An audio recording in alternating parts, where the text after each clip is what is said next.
Vero, why don't you just give me the thumbs up when I should start? Oh, okay.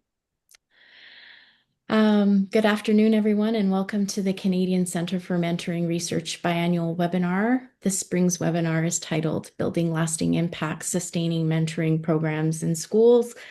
My name is Christina Rinaldi, and I'm one of CCMR's scientific directors, and I'll be your facilitator along with Dr. Véronique Church-Duplessis, who, in addition to being the Senior Director, Research and Impact at Mentor Canada, is also executive team member of CCMR.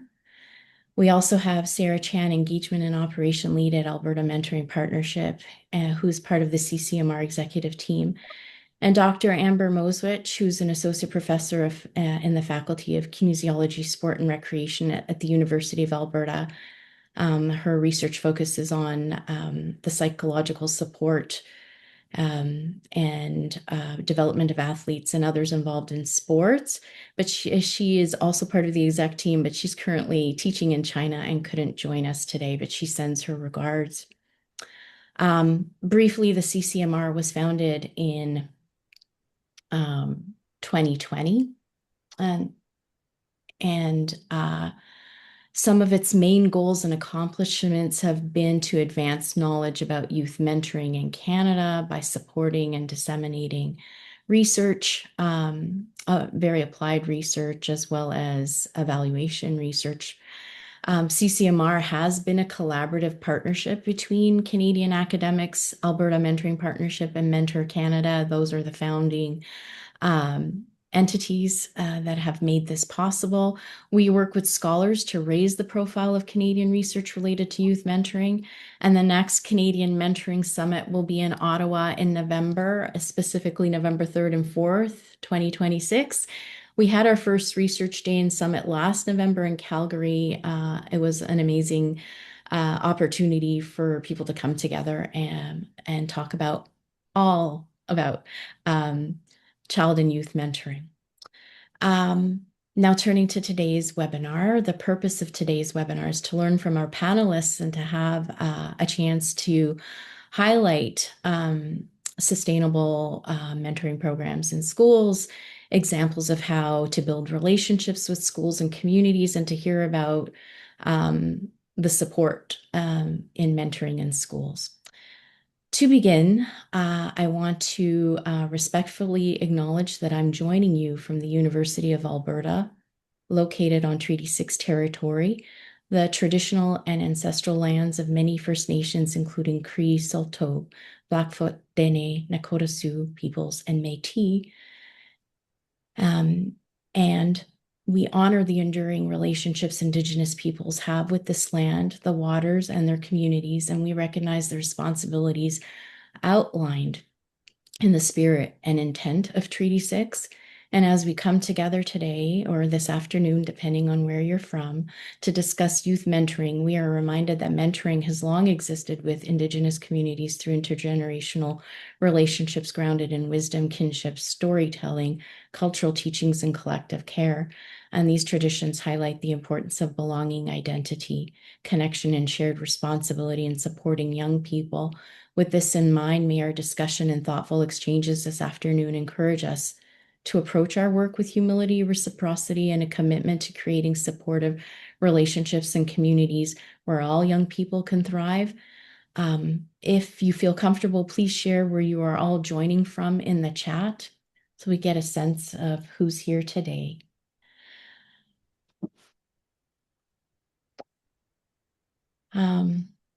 And my favorite part is because I'm delighted to introduce our panel. I'll begin with Dr. Tina Starlight. Dr. Starlight is a member of Tsuut'ina Nation. She is the National Director of the Indigenous Youth Mentorship Program that is housed under Everactive Schools.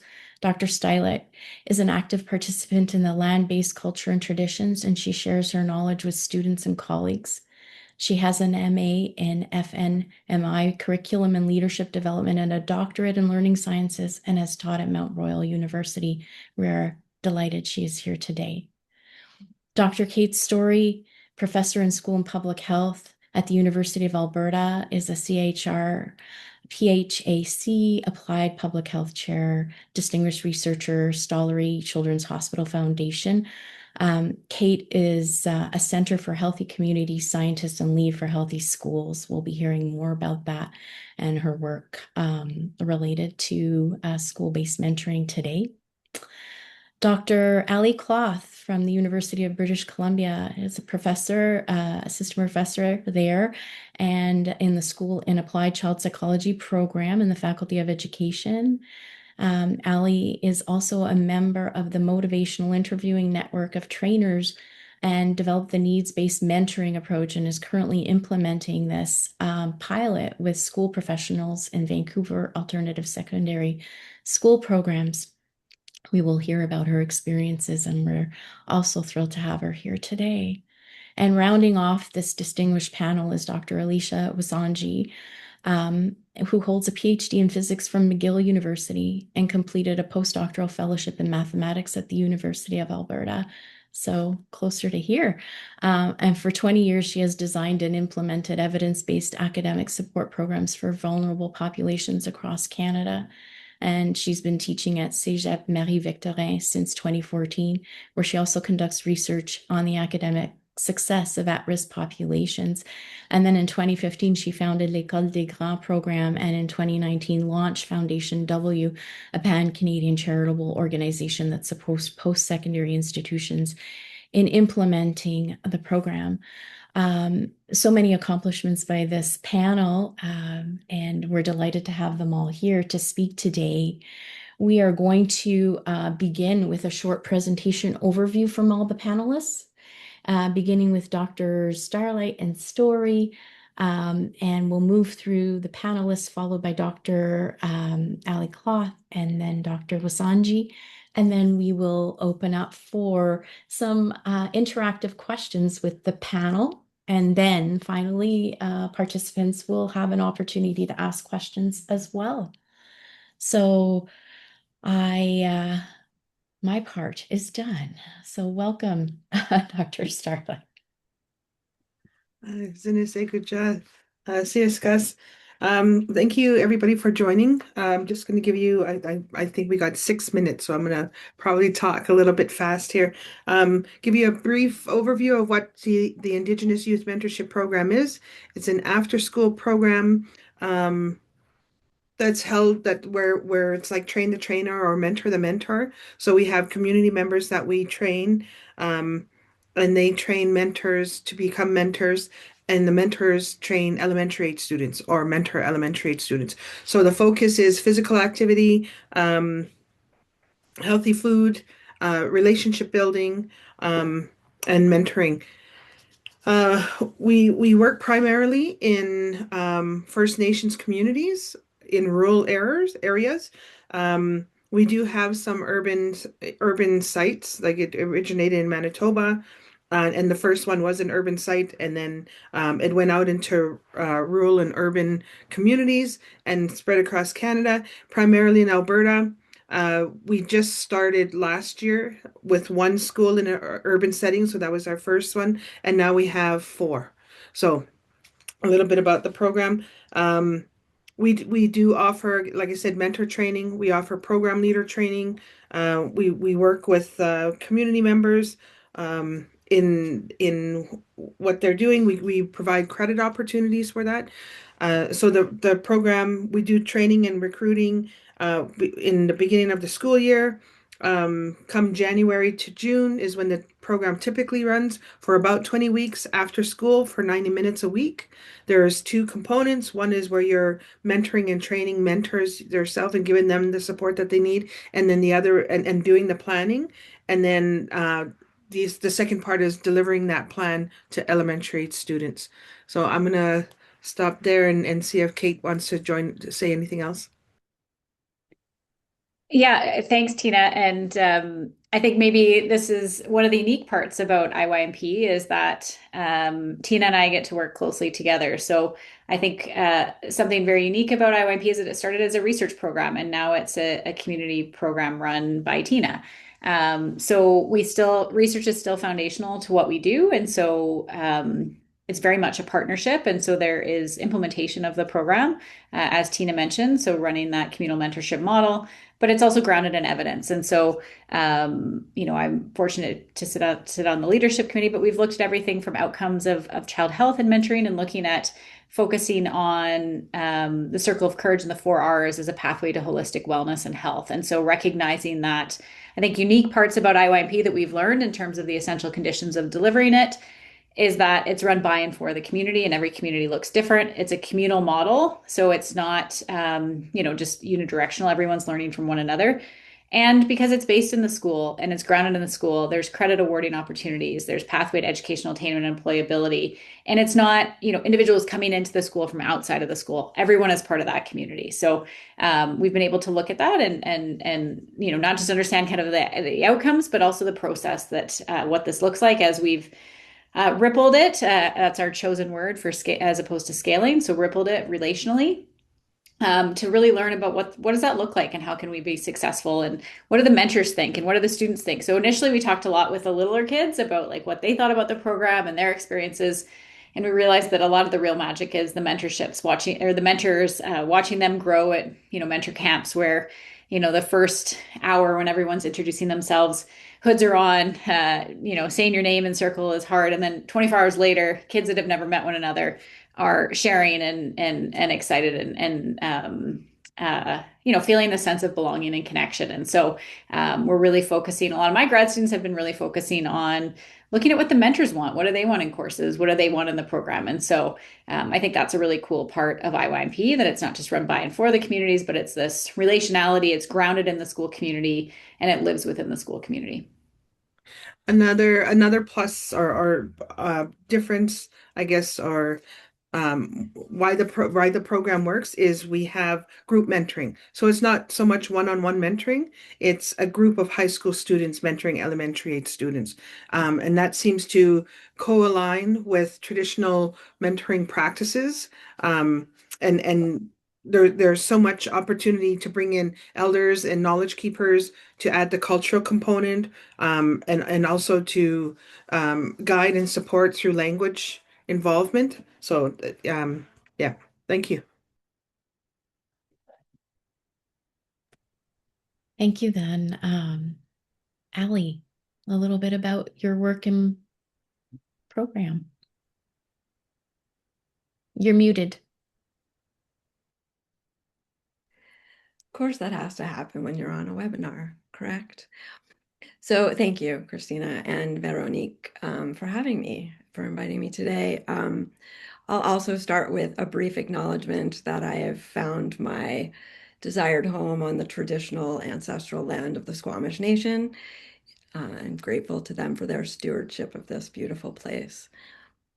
So needs-based mentoring was born after I was working on an Institute of Education Sciences grant in the United States, and I was trained in the model Check and Connect. And I found that something was missing from the school professionals that I worked with using it.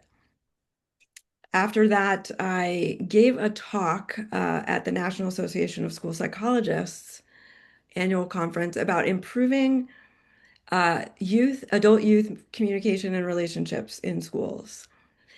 And that really was the seed of needs-based mentoring, or NBM. After the article came out in 2023, I worked on getting the guidebook together with a graduate student of mine and setting out to focus the pilot program on a school program that was interested in something like this. That did end up being the Vancouver Alternative Secondary Schools programs. And we started off with 5 professionals, 4 of who we have retained. One withdrew due to time constraints, a feasibility factor. So the 4 that we've retained are 2 teachers, a counselor, and a youth and family worker. We are planning to scale up a bit next year. Ideally and ultimately, needs-based mentoring is self-contained and integrated into the schools, with no community assistance required for a variety of reasons. Schools are where the youth are and where lots of wonderful helping professionals are as well. Needs-based mentoring is for Tier 3 response to intervention, Tier 3 students who are in need of more individualized and intensive interventions and supports. When a student is slipping with regard to grades, behavior, or attendance, linking them with a school-based mentor, somebody who will work with them directly, is really meaningful and vital. Every student deserves someone who believes in them and their potential at school. So needs-based mentoring has 5 elements. Engage, which is building the trusting relationship and rapport. This element relies heavily on motivational interviewing communication skills.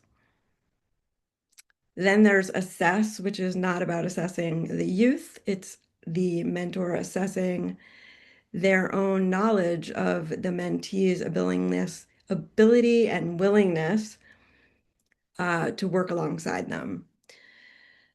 Once those 2 elements have been established, the dyad moves into structure, which is really reviewing what's been talked about in sessions and collaboratively identifying and prioritizing a goal to focus on together.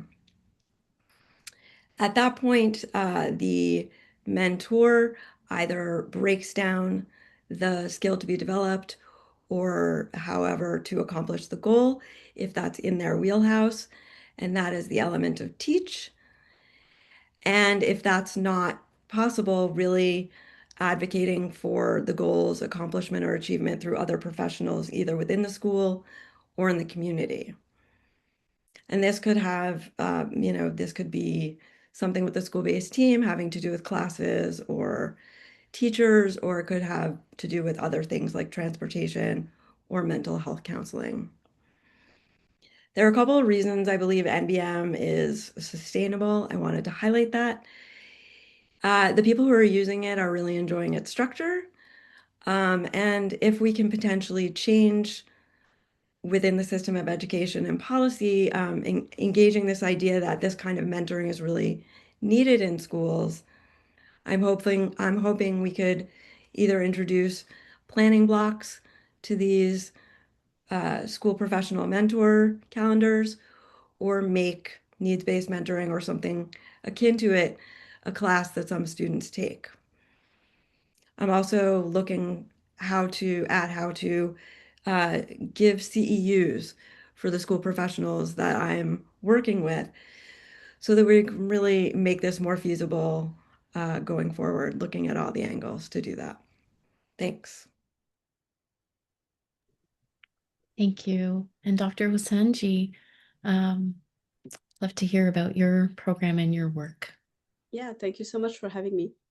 So I'll give you a little bit of context. Here in Quebec, it's on average 1 boy out of 5 who drops out of high school. It's 1 girl out of 10.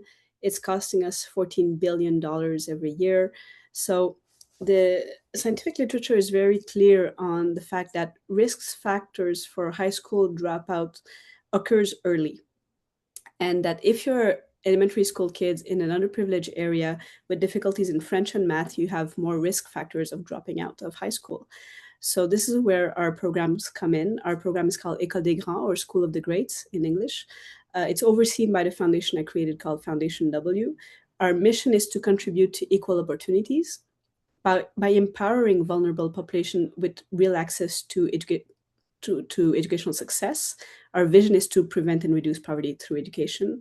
And what our program does is it's an extracurricular mentorship, intergenerational mentorship, I should say, program focused on homework help and scientific awareness activities. It's aimed at supporting both the educational success of the mentees and the mentors. It takes place on Saturday morning. So every Saturday morning, these at-risk youth come into the college or university nearby. So college here in Quebec is just after high school, before university. So kids are between 17 to 19 years old. So these elementary school kids from grade 1 to 6 come into the college or university nearby. They start the day with breakfast. Transportation is offered. It's completely free of charge. And they get homework help with a mentor that essentially looks like them. So they come from the same neighborhood, and they do homework help and two blocks of 40 minutes of homework help. And then they get to go to the science lab of the college or the university. They get to put on the lab coats, the goggles, and do science awareness activities and do coding activities. So opportunities they wouldn't have in their own families or schools. It's from 9 to 12, so it's quick. It's 3 hours every Saturday morning. They get to do their homeworks, and then they get the rest of the day off with their parents to do whatever they want. We started this in 2015 with one center in Quebec. Today we're across the province. We're also in Ontario. We've helped, we have 25 centers across Canada so far. We've helped 5,000 kids so far. We have a goal of helping 100,000 kids and 100,000 mentors by 2040 in Quebec and 1 million across Canada. We're the only one across Canada who've been measuring the impact on the educational success of both mentors and mentees on a purely quantitative manner. So we have experimental group and control groups to show that the grades, or at least that are showing that the grades of our elementary school kids who are benefiting from this program are improving compared to control groups, grades in math, French, and science. And on the same level, we're seeing that the mentors are improving their academic success, their educational success, which is a personal, professional, and social success. So we're seeing more autonomy, more engagement, more intrinsic motivation towards their own schooling compared to control groups. We've seen that it's particularly helping boys, which is an at-risk population here in Quebec. And our mentors are completely volunteers, completely free. So they get to have a community engagement accreditation by the government on their transcript.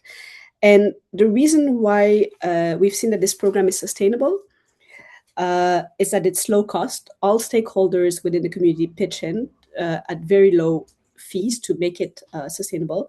It's exportable, so it's a turnkey program. We like to say that we teach we co-construct the program with each communities to make sure that it reflects their realities. So we teach them essentially how to make an ice cream vanilla ice cream, and then we encourage them to put all the caramel and chocolate and all the maple syrup on top of it, so to reflect their needs essentially in their realities. And it was created with a mindset of what's in it for them. So what's in it for the mentee, what's in it for the mentor, what's in it for the school, and what's in it for the college or university that gets into it. And we're not reinventing the wheel, essentially. We're using the existing infrastructure, existing community engagement, and existing expertise of these communities to make it sustainable. So that's our program in a nutshell. Thank you. So we really have great things going on in different places, and there is some overlap and some unique components. And I think our next part is a little bit of opening up the discussion between the panelists, or for all of us here. And some of these questions might draw the panelists in different ways you might feel compelled to speak to. But the first one is a broader one about what are some of the recent trends you're noticing in terms of mentoring in school programs? That might be from your own experiences, but also since you're closer to this work, what can you comment on about that? I think I can start about trends. When we offer our mentor training and our program leader training, we offer it two ways. One is we bring people together in a camp so that there's networking and there's an opportunity to bond and meet each other and kind of put school or community behind you and just have a place to be. And then the other is if they can't make it to us, then we bring it to them. And what we found is that they want the camps. they find a strong need for the camps, not just for like it's the program leaders telling us this, and the students too. But they say we see such a big difference in them when they're together, when they're able to share. Like Kate mentioned, the hoodies come off, and they're just allowed to play. They're out in nature. All we do is like do different games of inclusive games and show them how to play and how to plan. Um, and we work on student strengths. So the need from this past year was to offer more mentor training. So we ended up offering 4 sessions this past year, which is a huge group for high school mentors. But that's what they're asking for, is those opportunities. Some of our students, because we're so remote, they don't get those opportunities to travel. Some students have never seen the mountains even. So we do our camp in Kananaskis.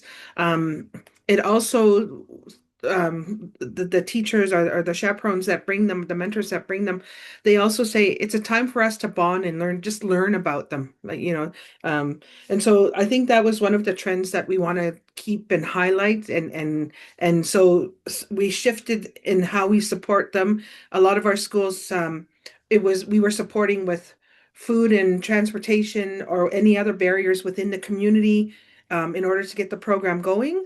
It's now shifted to say the schools are saying, well, we can do this part if you can support us getting to the camp. And so I think that was a big trend in the past couple of years that I've noticed. I know Ali was going to go, but maybe I'll just piggyback on Tina since it's the same program and then hand it over to you, Ali. I would just say another trend that we're seeing. Schools have a lot on them. Everything is being thrown at schools for good reason. Healthy kids learn better, and school kids, you can reach nearly all kids. So I understand the setting and the approach. But there's a need to honor what schools are there to do, which is education. So what we're hearing as a trend is embedding within the school community by students are asking for high school credits that we work with. And I think that that's an important component. That's a trend that we've seen, at least in our work, of saying, there's a lot that I have in my life going on as a high school student, as a mentor. I have responsibilities to my family, to my community. It's hard to give. I love this program. I love the time and energy. I love working with the kids, but how can I prioritize that over family or over other things? And so if high school credits are awarded, and that makes it embedded within the school community, and it also honors the youth's time in a way that they have seen. So I'd say that that's one trend, is that really recognizing the complexity of schools and what they're all being asked for, and also the complexity of students' lives. And so trying to link those two things together so that programs are not just sustainable, but it also, provides a pathway to educational attainment for those high school students as well. Love that. I was going to say it's not as much a trend as the right now, but in general, over the years, lots of students have been able to informally generate those mentoring relationships. But with the increase in a lot of different mental health challenges that youth are having in this right now moment, I think there's a noticing of a need to reach out differently and make the programs more available or accessible to lots of different types of children, not the ones who gravitate towards, those informal relationships. But I also think that school professionals want some direction on exactly how to do this. Yes. I was going to add, along the same lines as Dr. Starlight, is that one of the trends we've seen here are online programs, online mentorship, and we've decided to go against that trend, to keep it an in-person program. And what we've measured from the mentor's perspective is an increase in social adaptation. So our mentors are telling us that it's hard to make friends now in college or in universities because everyone's on their cell phone. So social adaptation is the fact that you have to put down your phone, interact with your environment, make friends, and and remain, these human connections, to create these human connections. And what we've seen is the creation of communities, actually. So these mentor kids are staying after the program to bond together, to study together, to interact socially together. So we've decided to keep it an in-person program, although there's a trend of being online. So you're all doing different work, and yet there's some common themes here in perhaps what your different youth, kids, and mentees and mentors are asking for and craving. And yeah, I mean, I think complexity is also the other component that everybody's kind of touching upon, is that there and what's happening in schools directly. There was a question about the research outcomes, because often we get asked to explain how we're making a difference. There's no doubt there's a difference being made, but that gets asked about the different ways. And I think you've each hinted at how maybe you're tracking this or not. And this might speak more to certain programs than others, but I know Dr. Wasanji, this one was specifically related to the outcomes of your program because you have some good experience and knowledge to share about how to actually track this. Yeah, thank you. So in Quebec here, there was a report done by McKinsey & Company, which is a big firm, about the existing programs that prevented high school dropout rates, essentially. And the report ends by saying there are hundreds of programs, whether they're private or public, and we don't know if the efforts and the money invested serve their purposes because there's a lack of data on them. So that was in 2009. So I looked into what was being done outside of Quebec, and I found this program in India that were helping 2 million kids, and it was economists from MIT who were measuring their impact. So I learned about what they were doing, and these economists just got a Nobel Prize in 2019. So we had to find within Quebec researchers that could measure the impact, design a study and measure the impact annually, because just relating on grants wasn't doing it to make an annual measurement. So we partnered with Canada Research Chair on Educational Success at University of Montreal and with other universities as well. They designed a quantitative study based on Skinner and Belmont's ways of measuring educational success. So we're measuring all of the indicators of educational success in a quantitative manner with control groups. And the outcome of educational success is academic success. So within mentees, we're measuring academic success. We're taking report cards. We started collecting report cards from the schools. That wasn't sustainable at all because, as we've mentioned, schools are overwhelmed. So now we're partnering with school boards to get clean data right away. And we have experimental group, control groups, measuring the impact within the year of exposition. So with 20 Saturdays, we can show that from a statistical significant point of view, our kids are improving their grades in math, French, and science compared to control groups that are controlled for sex, for the group, for the class, for same average before the program started, things like that. And from the mentor's perspective as well. So we're measuring all the indicators of educational success with two control groups, kids in college and universities who have the same level of engagement as our mentors, but who are not participating in our program, and kids who are just not involved in the social activities at school whatsoever.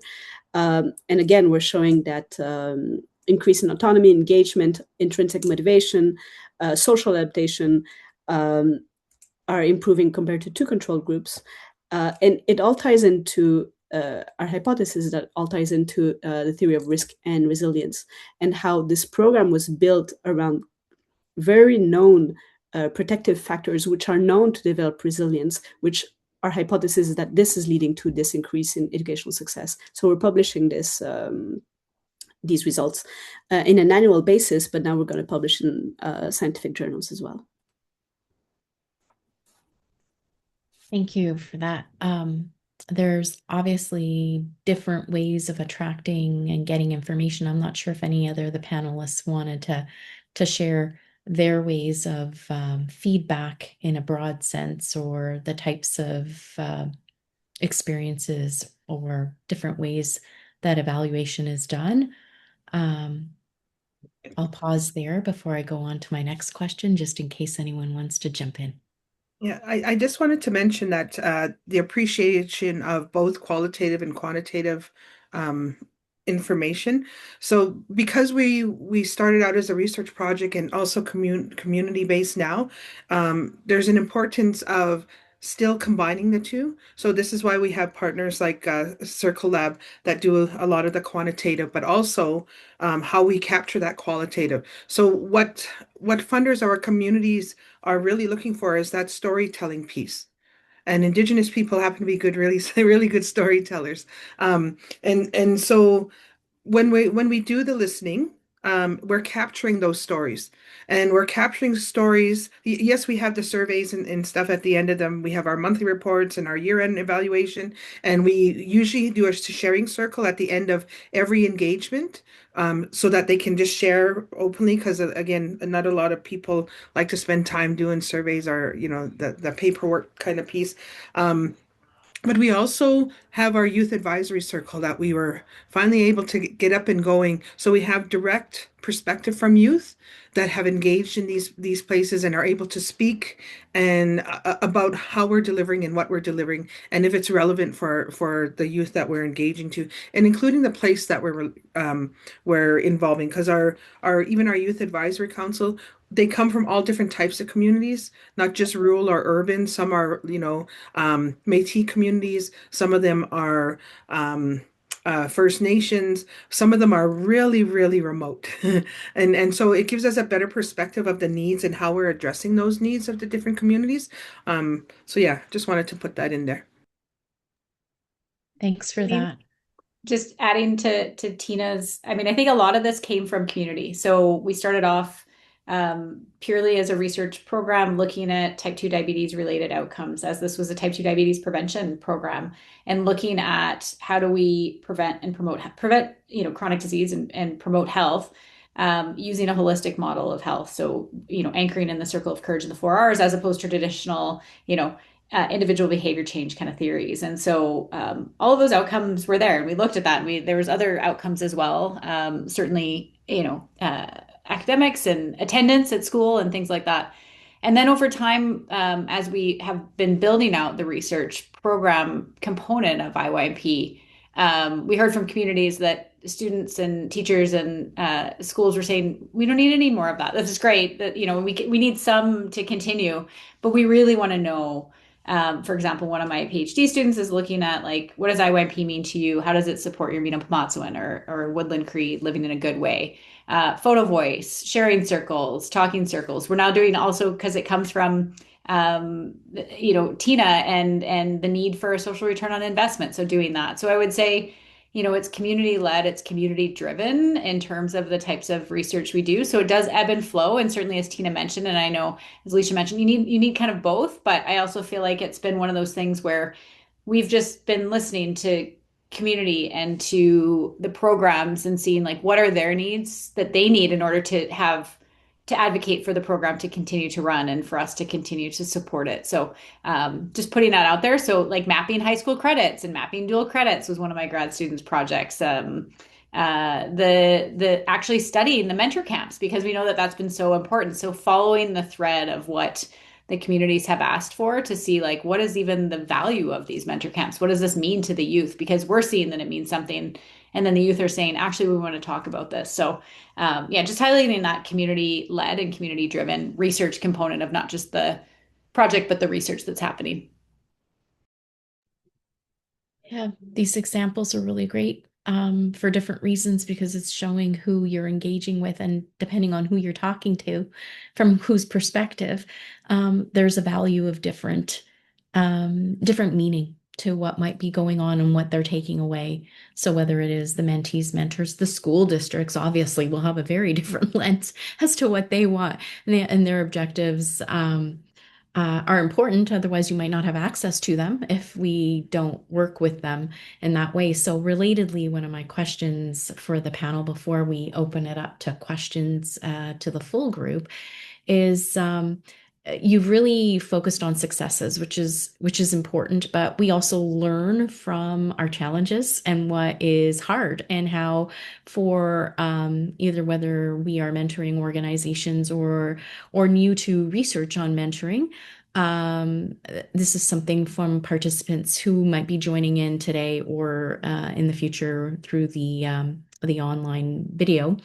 What are some of the maybe challenges that have in establishing school programs that have happened, or if you had recommendations of how to basically, and I think it's different depending where the schools, whether they're rural or urban, or whether they're well supported from a funding perspective, or time commitment has been brought up. What have been some of those challenges, given that you've talked about the successes, but what is it that we need to learn about to get started?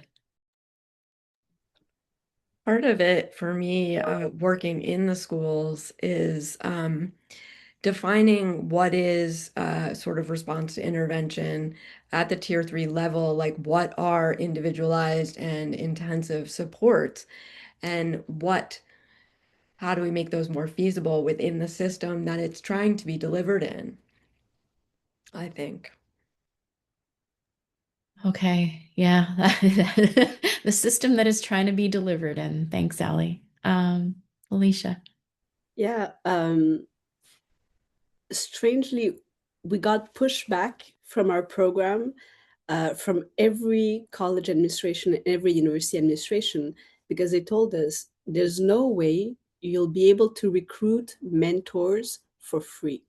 There's no way you're going to get volunteer mentors to register in your program for 10 Saturdays in the fall and 10 Saturdays in the winter. And surprisingly, it's the easiest part of the program to recruit the mentors. And I have hypotheses about this. I don't have studies, but our hypothesis is that, and we don't publicize this program in the institution where we are at. We're just sending one email. And our hypothesis is that perhaps it's a program who speaks to the values of our college and university students, values of engagement in the community, values of wanting to make a difference in the community, wanting to be proactive in the context in which we're living.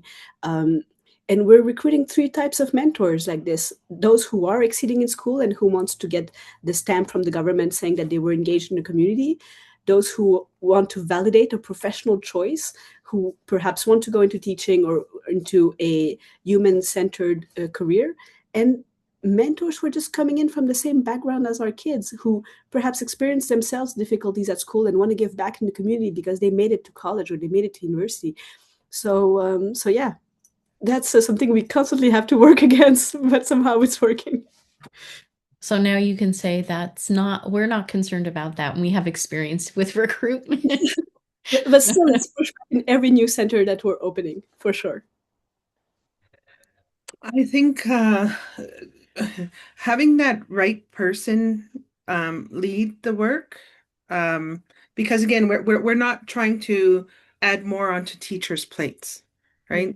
And so the original model from Rec and Read was they would hire people in community to run the program.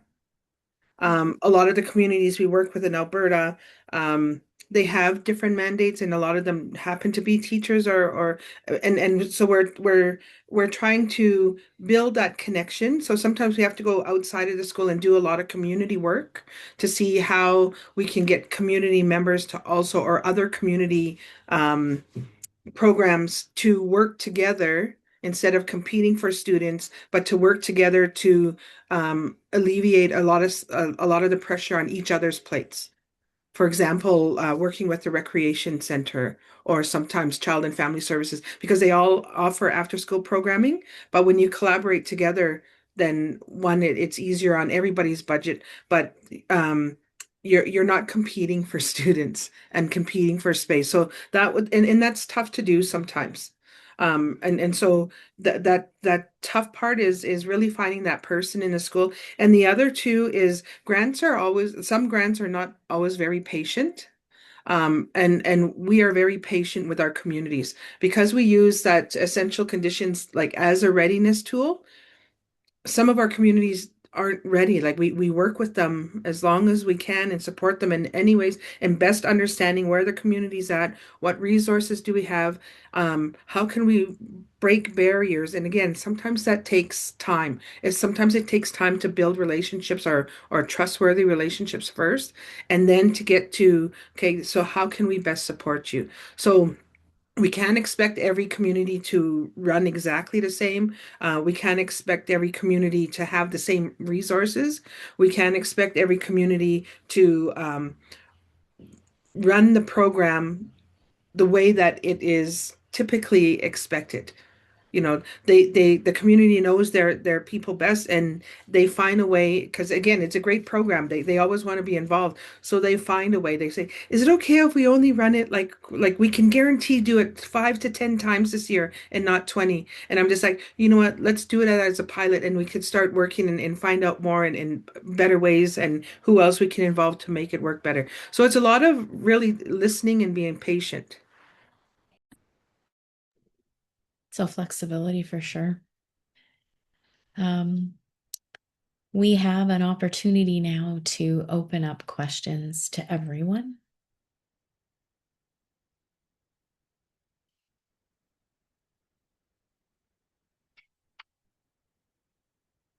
Including yes. Savita. Hi, can everybody hear me? Perfect. Thank you, everyone, for your time today. So, as you were talking, I was thinking about the teacher shortages that continue to occur within schools across Canada. And where I am in Ontario specifically, it's projected that between 15 to 30% of teachers leave the profession within the first 5 years. And it's also reported that in Ontario specifically, teacher shortages may become a pressing issue going into 2027. So this does not allow students to build long-term relationships with their teachers. So I'm very curious as to what do you think about the teacher shortage and how mentoring can maybe not necessarily make up for the lack of relationship built with the teachers, but how mentoring can assist students with transitions where they have to deal with teachers leaving within a short amount of time? Yes, Alicia, go ahead. So thank you, Savita, for your question. University of Ottawa adopted the School of the Greats program, the program I was talking about, because of that issue you just raised, because of teacher shortage. What we're seeing is that at least one mentor out of three develops a passion for teaching. So it's a channel to creating new teachers, this program that we built. And we know that they're dropping out of their profession when they're exposed to underprivileged kids or from hard neighborhoods. And because this is the clientele we're catering to, it gives them experiential learning opportunities, essentially. So, and moreover, if you consider teachers in French, particularly in Ontario, it's even more of a shortage. So we will offer our program in English as well, but we do offer it in French as well, and it's a streamlined for teachers whether they speak French or English. Sure. Thank you, Alicia. Maybe just a follow-up, a slightly different turn, but it's a systems problem, I would say. And so I think that, mentoring is a solution, but it's not addressing the actual problem, if that makes sense. And I get it, like you need interim solutions. But I would say, one example of something that maybe isn't specific to mentoring, and so this is slightly off topic for this, but is aligned with the work that we do. So I work to create healthy school communities in general, and IYMP is one program that I have the privilege of being part of. But when we're looking at creating healthy school communities, it can be mentoring, it can be all these other things, but it does start with the teachers. And I know in partnership with Everactive, as well as with Dr. Shelley Russell Mayhew at the University of Calgary, we're looking at teachers of tomorrow. So how do you embed wellness for pre-service teachers, as well as within faculties of education at the post-secondary level, to ensure that the teachers are well, to ensure that the kids are well, to ensure that the teachers don't leave. So I think that that is something that is actually happening right now across Canada. So there is a group of deans of education that are very interested in this. I mean, if you look back to the Okanagan Charter, healthy campuses, but specifically within faculties of education, we know that that needs to be baked into their curriculum and their learning outcomes, as well as ensuring that they have ways to not burn out, so that this doesn't happen. So I agree that this is a possibility as something, but it's kind of like my comparison is always, if kids are so burnt out and stressed and they have so much homework and we just add more mindfulness programs on. Mindfulness is helpful, but we're not dealing with the systems level problem that is resulting in more programs. So, how far upstream can we move to deal with this? And I think that this is a pre-service teacher education issue that we also need to address. And that can mean mentoring there as well, right? Of mentoring pre-service teachers before they enter classrooms and setting them up for success. Yeah, and I also think that it's important to interrupt when teachers and school professionals in general are pulled in so many different directions. One of the things that I've noticed over the course of this past year is really their enjoyment of actually putting these things into place brings back their love of why they got into teaching or why they got into, youth and family work, because they're not doing other things that are more logistical or district priorities. They're really focusing on the youth. There is something that I've noticed. Again, my background is actually in education, so I'm a teacher by trade. And what I've noticed with with some of the communities that I'm involved in, there's a lot of people that have taken like teaching degrees, but then when they complete them, decided that they don't want to become teachers, and actually are going into the type of work that we do, like the mentoring part, where you're able to focus on the health and well-being of other teachers and other people and youth in schools. So, I mean, I you know, it's so much more to talk about when it comes to shortage. But one of the other things that, again, this is a different way, is to how we're involving the youth is to try to create those extra opportunities to stay engaged with the program so that they're not like typically aging out. For example, being part of the Youth Advisory Council, but we've also had some of our community members or our high school mentors that have graduated and have become program leaders, and that's because of the program and the way that they felt and still wanting to contribute to the community and stay connected. So and that in its sense helps to alleviate some of that pressure that's usually put on teachers. So I mean, there's a lot to say about, but again, that's a system change that I think this isn't the right place where to address those issues.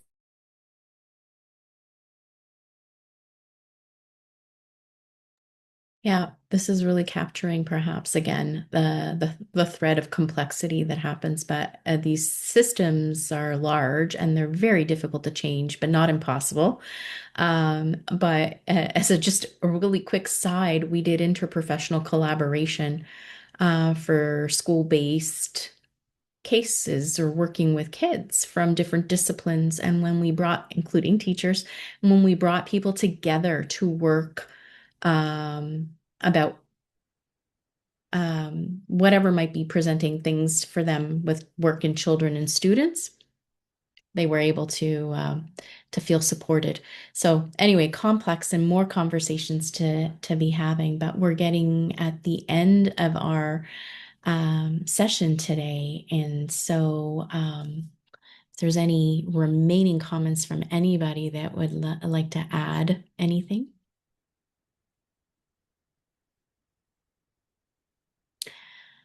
I want to thank our panelists for taking time out of their schedules to join us, and participants as well for an engaging discussion and exchange of ideas.